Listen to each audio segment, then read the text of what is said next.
या बातमीचे प्रायोजक आहेत सरगम कलेक्शन। रमजान निमित्त होलसेल पेक्षा स्वस्त ब्रँडेड शर्ट। आमचा पत्ता जगदंबा चौक, सोलापूर।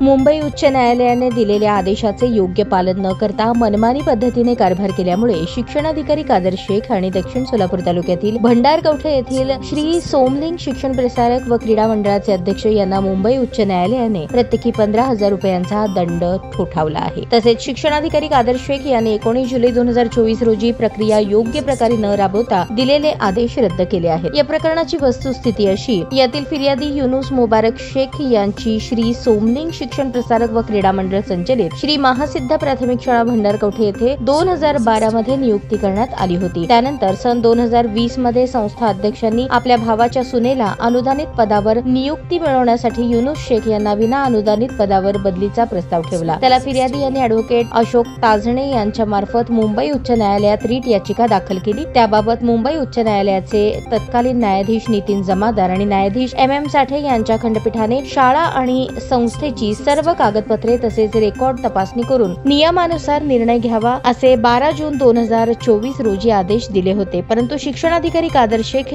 यांनी उच्च न्यायालयाचे आदेश डावलून कोणत्याही कागदपत्रांची पडताळणी न करता एकतर्फी निर्णय दिला। ही बाब ॲडव्होकेट नरेंद्र बांदिवडेकर आणि ॲडव्होकेट अशोक ताजणे यांनी उच्च न्यायालयाच्या निदर्शनास आणून दिली। या प्रकारामुळे उच्च न्यायालयाच्या आदेशाचा अवमान झाला आहे। त्यामुळे आपल्या विरुद्ध अवमानाची कारवाई का करण्यात येऊ नये अशी विचारणा उच्च न्यायालयाने केल्यानंतर शिक्षणाधिकारी आणि संस्था अध्यक्षांच्या वकिलांनी न्यायमूर्तींची माफी मागून अवमानाची कारवाई करू नये अशी विनंती केली। त्यावर न्यायमूर्तींनी दया दाखवत शिक्षणाधिकारी कादर शेख आणि संस्था चालक यांना प्रत्येकी 15,000 रुपये दंड चिल्ड्रन एड सोसायटी मुंबई आणि इन डिफेन्स ऑफ एनिमल्स या संस्थेस अदा करण्याचे आदेश दिले। या प्रकरणात फिर्यादीतर्फे advocate Ashok Tajne, advocate Narendra Bandiwadekar, advocate Yogesh Thorat यांनी काम पाहिले। ताज्या बातम्या पाहण्यासाठी प्राईम महाराष्ट्र न्यूज चॅनलला सबस्क्राईब करा।